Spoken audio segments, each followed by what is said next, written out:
Então, eu passo a palavra ao relator para que dê início às suas considerações e questionamentos.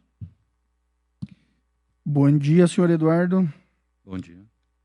Primeiro, eu gostaria de agradecer sua presença aqui em nossa CPI, o senhor que é um funcionário de carreira dentro da nossa prefeitura. Tenho certeza que pode contribuir muito com essa CPI para que, no final de nossas oitivas, a gente consiga, então, encontrar alguns caminhos para que possamos ajudar o transporte coletivo na nossa cidade, que está tão defasado. Primeiro, eu gostaria que o senhor nos relatasse ou informasse em quais períodos o senhor ocupou o cargo de fiscal ou de gestor de contrato ou diretor do transporte coletivo em nossa cidade.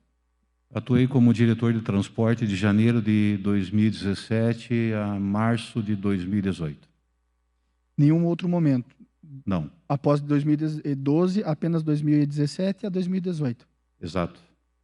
Quem eram os gestores e os fiscais, na época que o senhor foi diretor de transporte? Quem eram os diretores, os gestores e os fiscais dos contratos, no período que o senhor foi o diretor de transporte? Quando assumimos o departamento, a nomeação, a indicação de diretores, de fiscais e gestores do contrato competia ao secretário da pasta. E quem era o secretário à época? Miguel Ferreira de Paula. E existiam fiscais na sua gestão? Fiscais do contrato? Fiscais, gestor do contrato e fiscais que fiscalizavam a frota. Gestor do contrato é obrigatório existir dentro do trâmite da administração pública. Fiscal do serviço não existe. Não existia. Não existe. E como eram feitas as fiscalizações? A gente optou, na época, vereador, em virtude de não ter o cargo de agente fiscal disponível no quadro da Secretaria de Transporte e Trânsito, nós tínhamos uma só servidora que era fiscal e acabava atuando mais no transporte individual de passageiros, já falecida, essa servidora, inclusive. Nós optamos por fazer um contrato, fazer um termo de obrigação junto às empresas para elas contratarem empresas que aferissem primeiramente a situação dos veículos, né, a condição de trafegabilidade dos veículos. Isso previsto na norma da Associação Brasileira de Normas e Normas Técnicas. Sim, então existia uma terceira empresa que realizava essas fiscalizações? Perfeito. Qual era o nome dessa empresa? As duas empresas, a São José e a São Jutur, tinham o livre-arbítrio de escolher no mercado em virtude do preço. E nos ofereciam esse atestado assinado pelas empresas, certificando a qualidade dos veículos. Então essas empresas não eram contratadas através de licitação ou algo do gênero? Quem contratava essas empresas? Não eram pela prefeitura. Era contratado diretamente por quem seria fiscalizado, em tese? Exato. No seu período que o senhor foi o diretor de transporte, você tinha total autonomia perante ao contrato? Acredito que parcial, vereador. E o senhor respondia diretamente a quem? Ao secretário.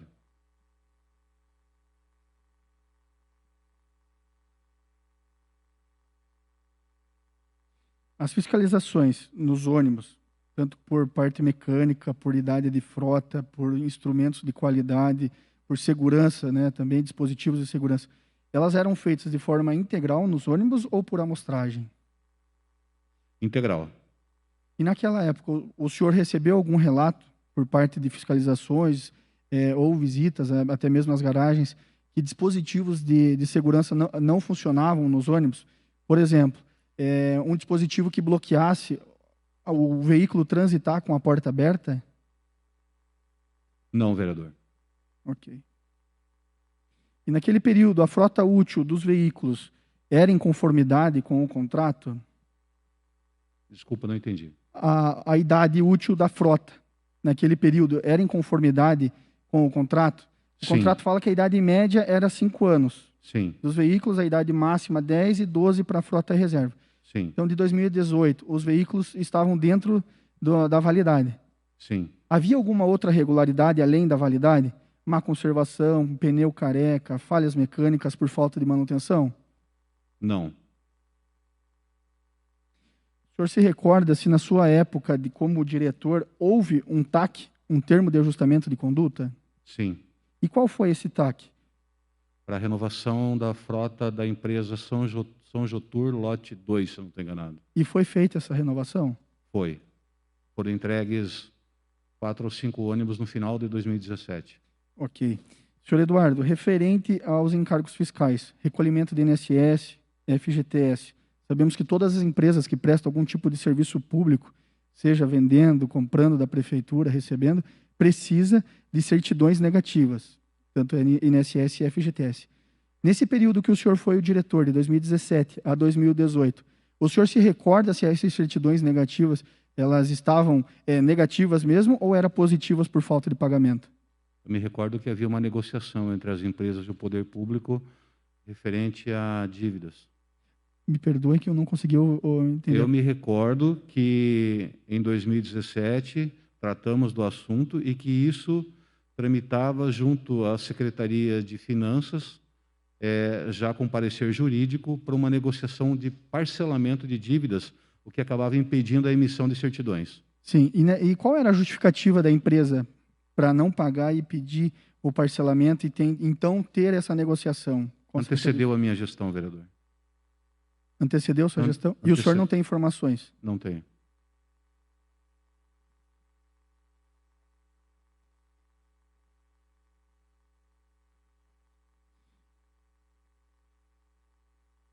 Sabemos, então, que as empresas já sofrem com um problema financeiro há algum tempo. Não é de hoje que as empresas relatam supostamente um desequilíbrio financeiro. Certamente. Uma das formas para o reequilíbrio financeiro seria as publicidades nos terminais de ônibus, nos próprios ônibus, sendo então 50% de publicidade institucional da prefeitura e os outros 50% por publicidades privadas, para que então gerasse receita e então um reequilíbrio financeiro. Na sua gestão, como era fiscalizado essas publicidades? Não houveram publicidades. Ok. Nenhum ônibus houve publicidade? Nenhum sob gestão da prefeitura, da Secretaria de Transporte. Sim, mas as próprias empresas cedendo parte dos ônibus para que fossem realizada a publicidade privada. Naquela época não houve, então, nenhuma espécie de publicidade nesses ônibus? Eles tinham nos ônibus, era feito diretamente com a empresa. Sim. Dentro dos equipamentos públicos da prefeitura, onde eles também poderiam ter, não houve. Ok, mas nesses ônibus que haviam, então, as publicidades de empresas privadas, não houve controle para saber, de fato, o que gerou de receita para que, num eventual acordo de reequilíbrio, esses valores fossem compensados? Não houve. E o senhor sabe me dizer por que não houve? Fiscalização. E essa falta de fiscalização, senhor Eduardo? Por que se dava essa falta de fiscalização? Por que haviam faltas de fiscais na época? Era por uma determinação superior? Era por uma negligência? Qual é a sua opinião referente a essa questão? Não foram feitos concursos públicos para a contratação de agentes fiscais. Isso comprometia não só o sistema de transporte coletivo, como também o sistema de transporte individual de passageiros. O senhor reconhece que houve, então, de certa forma, negligência por parte da gestão por não contratar profissionais para realizar a fiscalização no transporte coletivo, que é considerado um dos serviços mais essenciais para a sociedade? É a grande falha. Ok. Referente às tarifas, né, voltando ao tema da questão do reequilíbrio financeiro, como era, na sua gestão, feito conferências nos valores, né, na quantidade de passageiros que trafegavam, que utilizavam o ônibus em 2017 a 2018? Vocês tinham acesso a como essa relação de passageiros por quilômetro rodado? Através de relatórios fornecidos pela empresa. Como não existia um controle, nenhum sistema de controle sobre o serviço, em virtude da prefeitura não ter o agente fiscal, sequer equipamentos nos terminais que pudessem aferir esse volume de horário, de linhas, de passageiros, a bilhetagem era por conta do sistema de transporte mesmo, o sistema VEM, né? E isso era só fornecido através de relatório mesmo, da própria empresa. Entendo. E esses relatórios eram produzidos de que forma? Documental. Sim, esses documentos. Era planilha Excel? Era manipulado por quem? Como? Era auditado pelo Tribunal de Contas? Ou simplesmente era formatado essas planilhas, a prefeitura recebia essas planilhas e tomavam como se fosse verdade aqueles números? A nossa preocupação, vereador, sempre que foi tratado do assunto de aumento tarifário, era que esse documento viesse abastecido de informações, incluindo a movimentação de transporte de passageiros, para que pudesse dar sustentação, veracidade e legitimidade nas solicitações. E era nesse momento que os documentos eram apresentados pelas empresas, pelo sistema VEM, que opera para as duas empresas. E o sistema VEM, ele foi implantado na nossa cidade. O senhor sabe me dizer o porquê que as outras cidades na região metropolitana utilizam do Metrocard e a São José dos Pinhais é uma empresa que um consórcio entre a empresa Autoviação São José e a Autoviação São Jotur que realizam essa bilhetagem?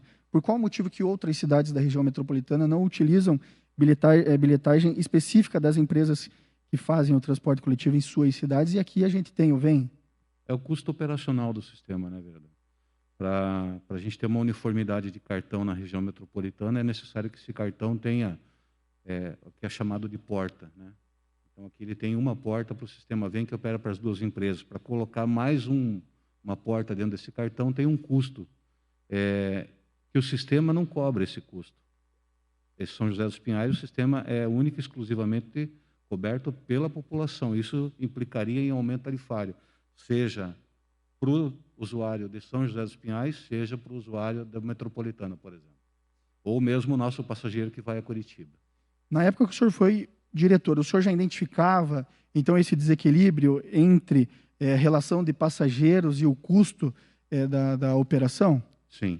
E, na época que o senhor foi diretor, existia um estudo para um possível subsídio por parte do poder público? Não. E por que não? Porque nunca houve previsão orçamentária para isso. E naquela época já não existia um estudo para realizar regulamentação das empresas Uber ou qualquer outra empresa que realize o aplicativo de transporte dentro da nossa cidade, o estacionamento rotativo, para que dessa forma, então, nós conseguíssemos gerar receita e alimentar esse fundo, então, dessa forma, também fazer um subsídio ao transporte coletivo? Nós iniciamos o processo de regulamentação do transporte individual de passageiros, incluindo o sistema por aplicativo. Não foi concluído porque o prefeito, à época, exonerou toda a equipe. Ok.